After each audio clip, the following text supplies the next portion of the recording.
ভালো একটা জিনিস, ভালো একটা কাপড় চোপড় কোনো নিজের গায়ে বা একটা সন্তানের গায়ে দিতে পারি না।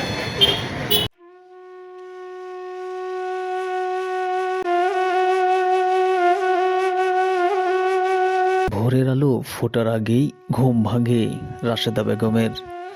বয়স ৫৫।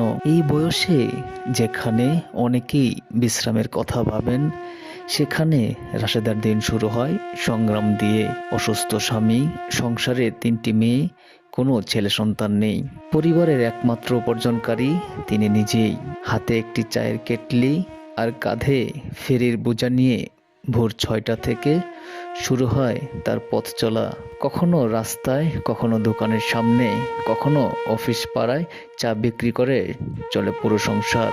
স্বামীর অসুস্থতার কারণে কোনো কাজ করতে পারেন না তিনি। চিকিৎসার খরচ, মেয়েদের পড়াশোনা, সংসারের নিত্য প্রয়োজন সবকিছুর দায় একাই বহন করছেন রাশেদা বেগম। আমার ছোটবেলা থেকে আমি বড় হয়েছি সৎমার ঘরে, আবার বিয়ে হয়েছে এই এরকম। আমার ৩টা মাইয়ে নিয়ে আমি যে কষ্টে আছি, না পারতে আমি আজকে চায়ের খোলা ঠান্ডা সকাল ৬টা বাজে আমি চা নিয়ে বের হই।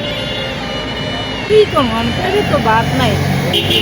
ডেলি বেচটা যদি আমি ১ কেজি ২ কেজি চাই নিয়ে বাচ্চা করে খাওয়াইতে পারি, আমি পোলা পানি পেটে খিদা, নিজের পেটে খিদা, স্বামী একটা বিছনায় পড়া, আর আমার দেওয়ার মতো কেউ নাই, কারো কাছে দুঃখের কথা কওয়ার মতো আমার ভাই বোন, আমি একলাই খাই।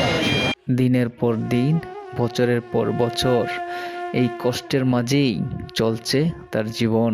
আত্মীয় স্বজন থাকলেও কেউ খোঁজ নেয় না, কোনো সহযোগিতা নেই, নেই আশ্রয়। তবুও হার মানেননি এই নারী।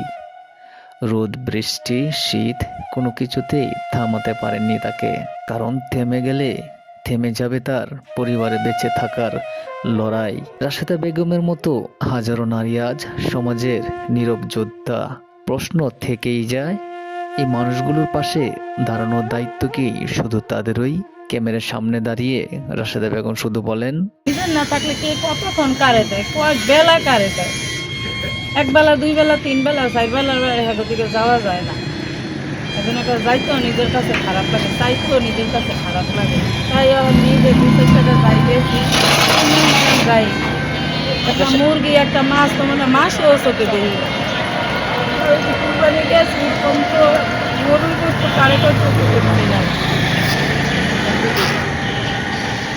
ভালো একটা জিনিস, ভালো একটা কাপড় চোপড় কোনো নিজের গায়ে বা একটা সন্তানের গায়ে দিতে পারি না।